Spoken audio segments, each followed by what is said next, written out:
Hello दोस्तों, welcome to my YouTube channel. दोस्तों आज हम लोग एक्सेल के डाटा शीट में अलाइनमेंट के बारे में जानेंगे। तो सबसे पहला अलाइनमेंट है टॉप अलाइनमेंट। जो देखिए सेल के सबसे ऊपर में टेक्स्ट चला गया। फिर है लेफ्ट अलाइनमेंट जो सबसे लेफ्ट में रहता है। फिर है मिडिल अलाइनमेंट और सेंटर अलाइनमेंट। देखिए सेंटर में चला गया। अब है राइट अलाइनमेंट और बॉटम अलाइनमेंट। तो सभी का अलग अलग यूज है। देखिए सबसे अच्छा लगता है तो हम लोग को मिडिल अलाइनमेंट और सेंटर अलाइनमेंट, ये दोनों सबसे अच्छा लगता है।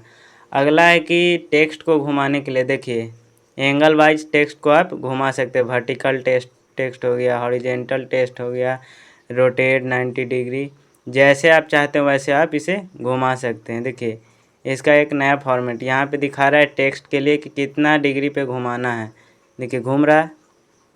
आप अपने इच्छा अनुसार जितना डिग्री पे उसको घुमाना चाहते हैं आप घुमा सकते हैं। देखिए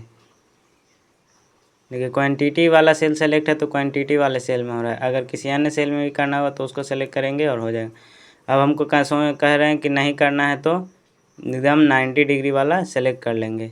देखिए यहाँ पे एक अलाइनमेंट, दो अलाइनमेंट दिया गया जो एक एक स्टेप करके एक एक इंच है जो लेकर के जाता है। देखिए यहाँ पे जैसे उसको क्लिक कर रहे हैं तो जा रहा है। देखिए पीछे आगे, तो इसके लिए इसका यूज है। अगला है रैप टेक्स्ट। रैप टेक्स्ट का अच्छा यूज है। जैसे देखिए इस सेल को हम छोटा कर देते हैं। नेम ऑफ प्रोडक्ट वाला जो सेल है उसको हम छोटा कर देते हैं। तो देखिए सिर्फ नेम ऑफ दिख रहा है ना। तो रैप टेक्स्ट जैसे ही करेंगे तो नेम ऑफ प्रोडक्ट दोनों दिखने लगा। जैसे ही बड़ा करेंगे तो नेम ऑफ। एक रैप टेक्स्ट का यूज है कि सेल के अनुसार ही मतलब टेक्स्ट को सेट करने के लिए इसका यूज करते हैं। जैसे देखिए इधर हम कोई और सेल में लिख देते हैं नेम ऑफ स्टूडेंट, और इसमें जैसे ही रैप टेक्स्ट करेंगे तो देखिए नेम ऑफ ऊपर हो गया, स्टूडेंट नीचे उसी सेल में। और इसका शॉर्टकट होता है अल्ट के साथ इंटर। अल्ट के साथ जैसे इंटर मारिएगा तो लिखते हुए तो ये बदल जाएगा। अगला है मर्ज and centre. Merge and centre में सबसे पहला है मर्ज एंड सेंटर। इसमें है कि किसी सेल दो या दो से अधिक सेल को जैसे सेलेक्ट करके मर्ज एंड सेंटर करेंगे और उसमें टेक्स्ट लिखेंगे तो बीच से लिखाएगा। देखिए बीच से लिखा रहा है।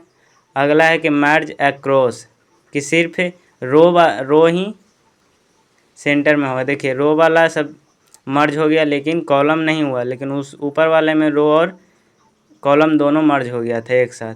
अगला है कि देखिए यहाँ पे दिखा रहा है लेकिन उसमें रो और कॉलम दोनों सेट हो गया था, इसमें सिर्फ रो ही मर्ज हुआ है। देखिए आगे कहीं और पे ले लेते हैं मर्ज सेल, कि ये भी वही चीज़ है, मर्ज एंड सेंटर ही है, ये भी मर्ज है। लेकिन इसमें जैसे टेक्स्ट लिख रहे हैं तो सेंटर से लिखा रहा है, और मर्ज सेल में लिख रहे हैं तो इधर लेफ्ट से लिखा रहा है। यानी मर्ज एंड सेंटर में समझ में आ गया कि मर्ज एंड सेंटर, सेंटर से टेक्स्ट लिखाएगा और मर्ज सेल में सिर्फ ऐसे ही लिखाएगा। अगला है अनमर्ज सेल। अनमर्ज सेल जो भी मर्ज किए हैं, मतलब दो या दो से अधिक सेल को मिला करके लिखें, उसको अनमर्ज करने के लिए इसका यूज करते हैं। देखिए यहाँ पे और कुछ नहीं है, कॉन्सेंट है कि टेक्स्ट को कैसे रखना है, left to right, right to left, बस। Thank you.